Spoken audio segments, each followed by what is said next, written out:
किसान भाइयों, आज की इस वीडियो में हम बात करेंगे अगस्त के माह में गन्ने की फसल में करें यह 8 काम जिससे होगी बम्पर पैदावार। आइए जानते हैं। भारत में गन्ने की खेती किसानों के लिए नकदी फसल के रूप में की जाती है। यह एक ऐसी फसल है जिससे किसानों को काफ़ी लाभ होता है। वहीं दूसरी ओर इससे नुकसान की संभावना भी बनी रहती है। ऐसे में गन्ने की फसल का ध्यान रखना भी जरूरी है ताकि इससे बेहतर पैदावार प्राप्त की जा सके। गन्ने की खेती करने वाले किसानों के लिए कृषि विभाग की ओर से हर माह गन्ने में किए जाने वाले कार्यों की जानकारी दी जाती है, जिसके लिए बाकायदा गन्ना कैलेंडर बना हुआ है। इसमें हर माह के हिसाब से गन्ने में की जाने वाली क्रियाओं की जानकारी दी गई है। अगस्त का महीना शुरू हो गया है। ऐसे में किसानों को अपने गन्ने की फसल का विशेष ध्यान रखना आवश्यक है। अगस्त माह में हमारे अनुसार यदि आप यह काम कर लेते हैं तो गन्नों में बढ़िया पैदावार देखने को मिलेगी। और यदि किसान भाइयों, यदि आप हमारे चैनल पर पहली बार आए हो तो चैनल को सब्सक्राइब करें। ऐसी ऐसी जानकारी हमारे चैनल पर मिलती रहती है। आइए जानते हैं। अगस्त माह गन्ने की फसल के लिए काफ़ी अहम होता है। इस माह गन्ने की फसल में कीट रोग आदि लगने की समस्या रहती है। वहीं बारिश के कारण जल भराव की समस्या रहती है। इससे किसानों को फसल नुकसान होता है। ऐसे में किसान अगस्त माह में गन्ने की फसल में कुछ काम करके नुकसान से बच सकते हैं और बेहतर उत्पादन प्राप्त कर सकते हैं। गन्ने की फसल में अगस्त माह में किए जाने वाले प्रमुख कार्य इस प्रकार से हैं। आइए जानते हैं। नंबर 1, गन्ने की फसल को गिरने से बचाने के लिए अगस्त माह के प्रथम सप्ताह में इसकी एक बंधाई करनी चाहिए। इसके लिए हर पंक्ति के प्रत्येक झुंड को उसकी सूखी पत्ती के माध्यम से बंधाई करनी चाहिए।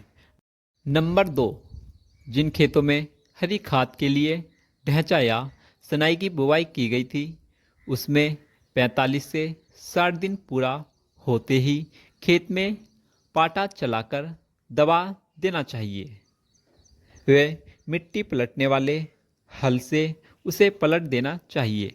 अच्छे परिणाम प्राप्त करने के लिए यदि ढैंचा या सनाई में बीते समय सुपर फास्फेट न दिया गया हो तो 40 से 60 किलोग्राम फास्फेट प्रति हेक्टेयर की दर से फसल पलटने के बाद उसे देना चाहिए। नंबर 3, गन्ने की फसल से भरपूर लाभ प्राप्त करने के लिए 5% यूरिया पानी में घोलकर छिड़काव करना चाहिए। छिड़काव के एक दिन के अंदर बारिश हो जाने से यूरिया का प्रभाव कम हो जाता है।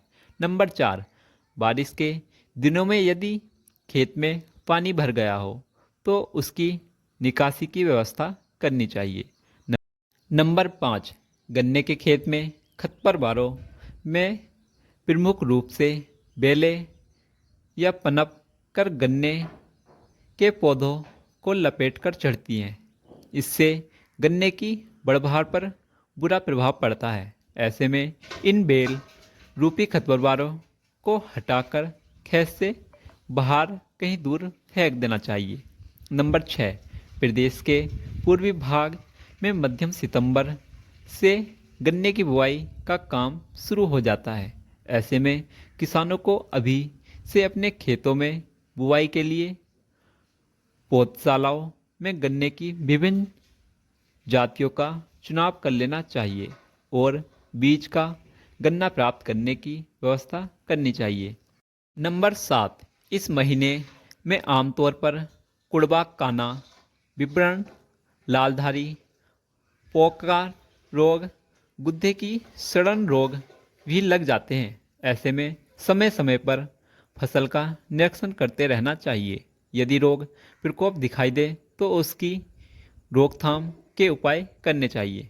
नंबर 8, इस माह में गन्ने की फसल में चोटी बेधक, काला चिकटा सफ़ेद कीट, वायरिला, अंकुर बोधक, गुरुदासुरुप बेधक का प्रकोप दिखाई देता है। ऐसे में फसल का निरीक्षण करें। यदि गन्ने की फसल किसी रोग का लक्षण दिखाई दे तो उसकी रोकथाम के लिए उपाय करने चाहिए।